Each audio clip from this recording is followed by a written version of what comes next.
Welcome back to 50 Famous Stories Retold. Today we'll read about a king who grew weary of flattery and carried his throne down to the water's edge to prove.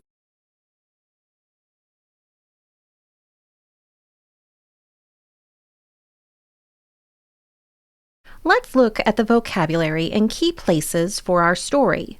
Take a moment to talk or think through the vocabulary and find today's story on the map. You might even compare its location to a modern atlas. If you have the lesson guide, now is a good time to pause, fill in the words you already know on the vocabulary page, and grab your blank map.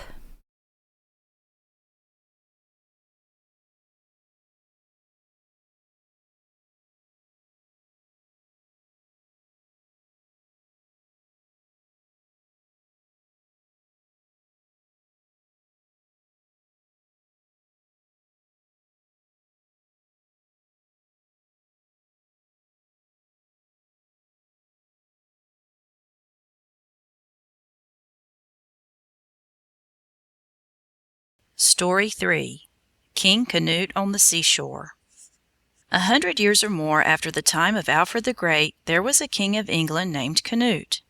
King Canute was a Dane, but the Danes were not so fierce and cruel then as they had been when they were at war with King Alfred. The great men and officers who were around King Canute were always praising him. "You are the greatest man that ever lived," one would say. Then another would say, "O king, there can never be another man so mighty as you." And another would say, "Great Canute, there is nothing in the world that dares to disobey you." The king was a man of sense, and he grew very tired of hearing such foolish speeches. One day he was by the seashore, and his officers were with him. They were praising him as they were in the habit of doing. He thought that now he would teach them a lesson. And so he bade them set his chair on the beach close to the edge of the water. "Am I the greatest man in the world?" he asked. "O king," they cried, "there is no one so mighty as you." "Do all things obey me?" he asked. "There is nothing that dares to disobey you, O king," they said. "The world bows down before you and gives you honor." "Will the sea obey me?" he asked, and he looked down at the little waves which were lapping the sand at his feet. The foolish officers were puzzled, but they did not dare to say no. "Command it, O king, and it will obey," said one. "See," cried Canute, "I command you to come no farther. Waves, stop your rolling, and do not dare to touch my feet." But the tide came in, just as it always did. The water rose higher and higher. It came up around the king's chair, and wet not only his feet, but also his robe.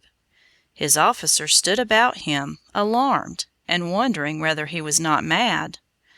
Then Canute took off his crown and threw it down upon the sand.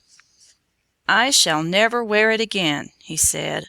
"And do you, my men, learn a lesson from what you have seen. There is only one king who is all-powerful, and it is he who rules the sea and holds the ocean in the hollow of his hand. It is he whom you ought to praise and serve above all others."